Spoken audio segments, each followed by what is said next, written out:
Well, good day, guys. We just unpacked all these big coils. In front of us there on the ground, if you can see it, that is a 40-inch coil. I'm going to have to pick up the tripod and walk with it for this. So that's a 40-inch drag coil or sled coil when it's mounted on a sled, or however you want to do it. Probably hang it off the bottom of an aeroplane on fishing line if you want. That's a 60-inch version there. You can flip these over into figure eights as well to get rid of interference if you want. That is a 45. And I'll slowly turn around. What's this one here?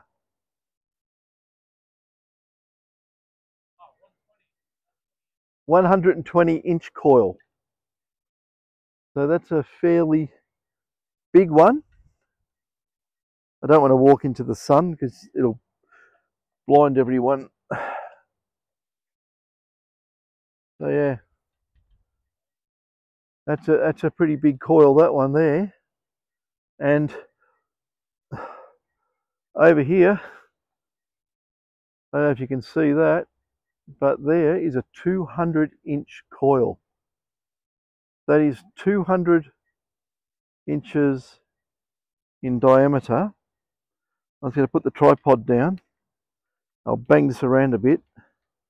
But what I'll do, I'll go walk the circumference of the coil, give you an idea how big it is.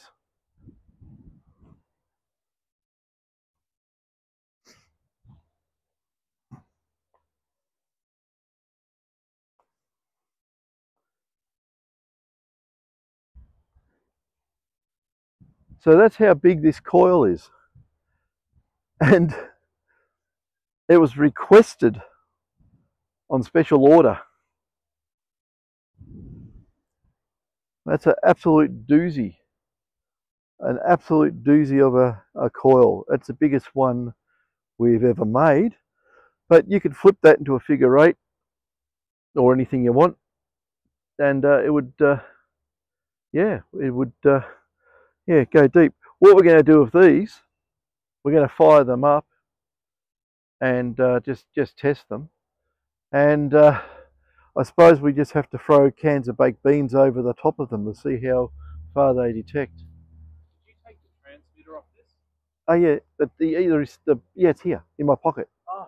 The receiver, yeah, the microphone, yes. Groovy. I didn't want to leave it there just in case it fell off.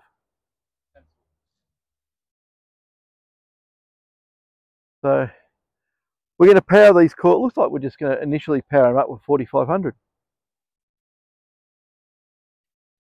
Now, round we go. Don't get car sick. We'll put a microphone on that. I just took it off because I know once before it fell off and it was a nightmare. Whoop, better turn him on. Testing. Not that I know. So we'll clip him on there. There's the green light says it should be. So there we go. So like I say, we're using a small coil before. Now we've got big ones on. We'll see how much interference we get. There will be interference. There's just such a damn big coil. And we're near power lines too. They're on the other side of the road.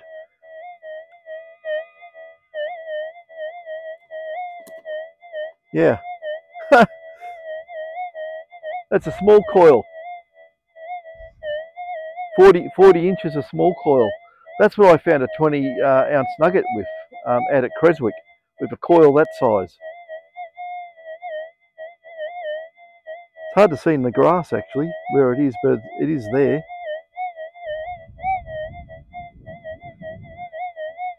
I'll go stand in the middle of it so you know where it is.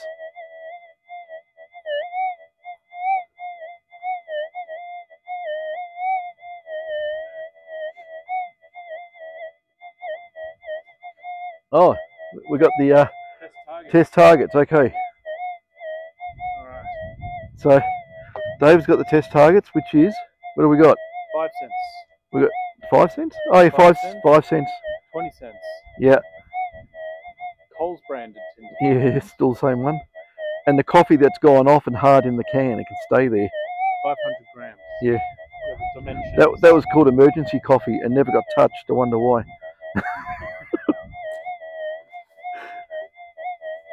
We had better coffee than that. Move closer so you can hear it yourself.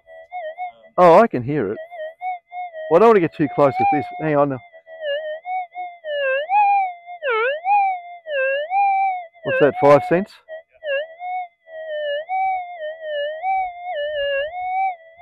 Okay, Dave's going over it with 5 cents. The microphone on the speaker will pick it up. That's pretty sensitive.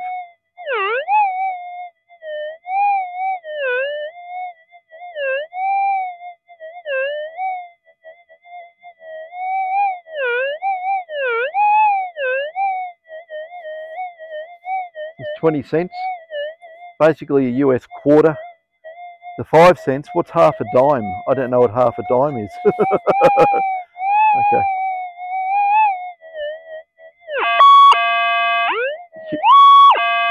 Well, picture that being a huge gold nugget.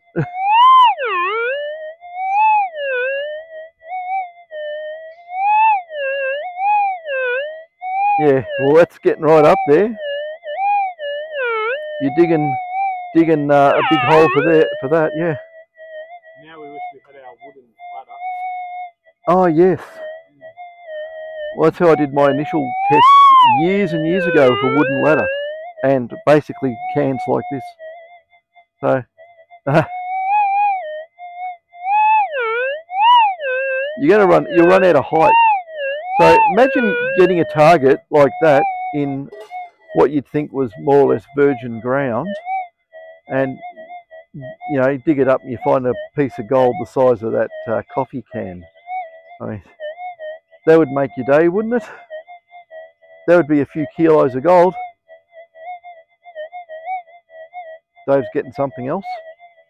But this isn't even an optimized detector for deep gold. This is just a GPX 4500. Is this a modified one or a standard? Okay, we're going back to the original standard one. So no enhancement.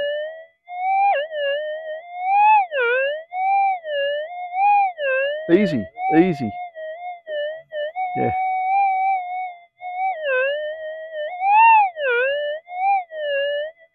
Screaming, no problem. Can you imagine swinging the target's overloaded and you still have to dig a meter to find the tree? Yeah. Oh, but gold is heavy and gold goes to the bottom. People don't use these size coils in general, right? Because they just don't, and you should, because all the big gold's left out there. Everyone's gone over the surface, well, within reason, the surface stuff. Most people walk over it because they don't know what they're listening to. And then you got, you know, these big bits of gold out there. Okay, what's this one? 45.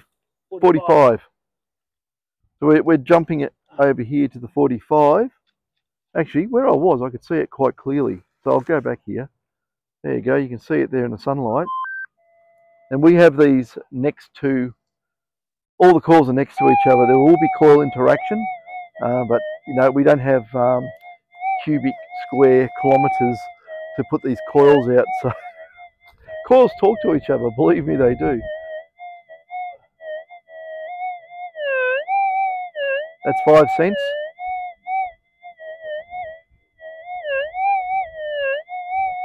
What's that? 20? Well, a quarter. Same thing. The copper nickel, copper nickel. There's I better lift this up. There's the chopped tomatoes. Very technical. Well,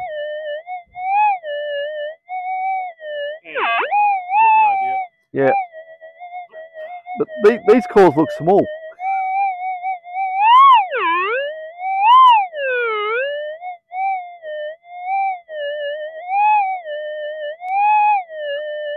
Yeah, easy. That's up at 6 feet, probably a bit over six foot from the coil. It's picking it up, no problem at all. Yeah, try to do that for your 11-inch coil. So what's the next one we're going to try? 60. Yeah, we'll work our way up, I think. Okay, this is a 60-inch. Now all these coils, they take ages to make. They are so time consuming.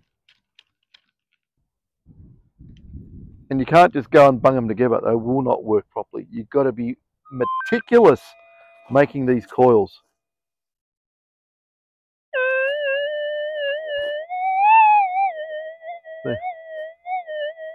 Okay.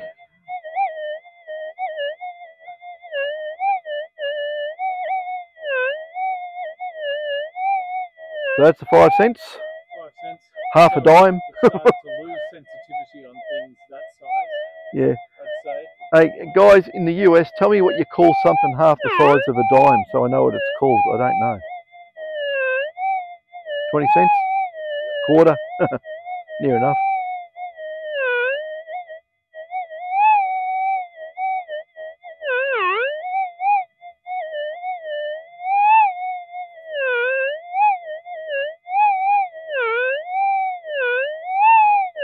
This is what people want. They want big coils that don't respond to small surface trash. Yeah, okay, I'm going to lift up again. That's the chopped tomatoes.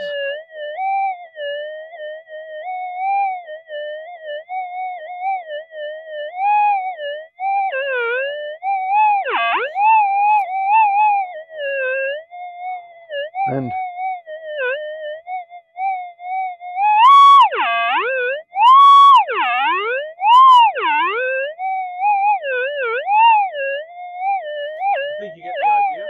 yeah, I've got to keep an eye on the time too, because it's getting close on 3 o'clock, isn't it? I just took off my watch, so. Yeah, I can't look at the. I can't check the phone for time when I'm recording. Yeah, we take off all our rings, watches, and metalwork when we do this. Otherwise, we confuse ourselves. What is it? It's 2:55, so we'll just have to that's all right. go fast. We'll just go faster. Now I'll get away from this coil, otherwise it'll pick up the tripod. Pick up anything. Yeah, it will too.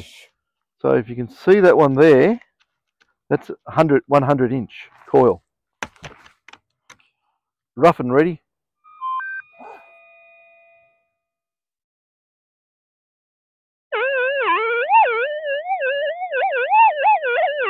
Interference has come up, or it might be me. I don't know. I'd say that's interference. Yeah, big coils start really picking up a lot of the earth return stuff from power lines. That's the trouble with being near power. Oh, right beside it, I'm just looking at it right now. So, whoops. There we go. Hang on. That's a bit too fast for the pickup. Hang on. I don't know if it'll pick it up. Nah, it's a bit too fast. Like, yeah. Hang on. Hop on my shoulders and do it.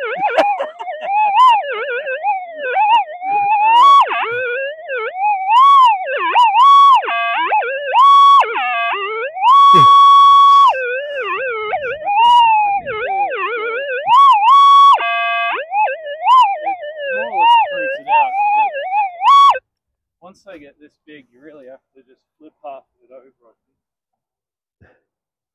Oh yeah, a quick and easy figure 8 anti-interference coil setup. There we go. Oh, roughly, it's not critical. It'll knock out all the power line interference. Now I can't hear it. Oh, there we go. It's on now. There we go.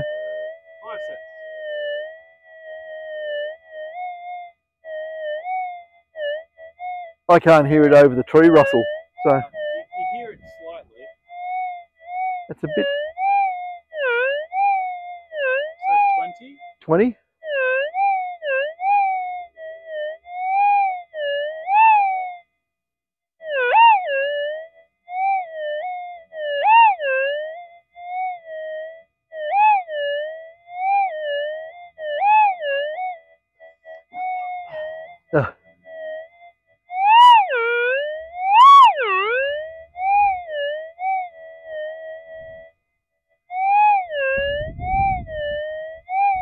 Anyway, you get the gist of what's going on. Now we're going to try the big coil. The one that you have to walk the perimeter of. Yeah, I did walk the perimeter of it. It's so damn big. Stupid thing. Okay. Okay. Okay.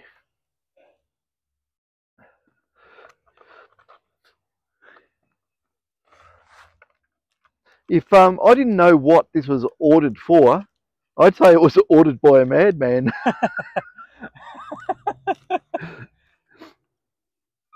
Well, but you can make these into a long skinny or a big long wide coil to cover a stack of ground.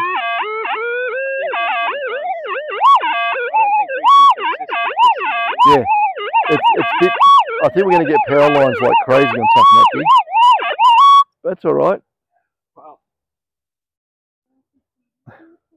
You can always do a partial flip, you know, so you just cancel some of it, get rid of the interference. You just try it and see what makes it quietest, and you can still get a big coil out of it. Yeah, something like that. Dave's just turned it into a big figure 8 because it's getting ridiculous in size in a suburban area where you're going to get banged by power lines.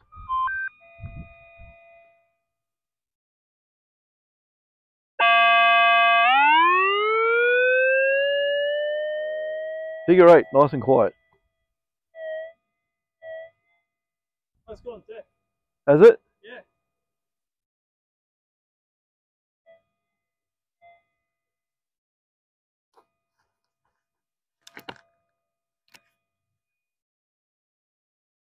Oh, wow. That's interesting. Do you know what it might be? That detector's not low enough in frequency Yeah. for it to be a crossover. Turn the detector off and flip it back circular again.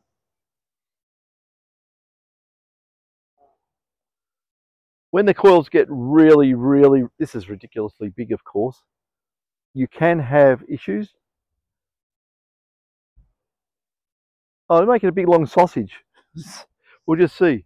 Like, we have never made a 200-inch coil before, and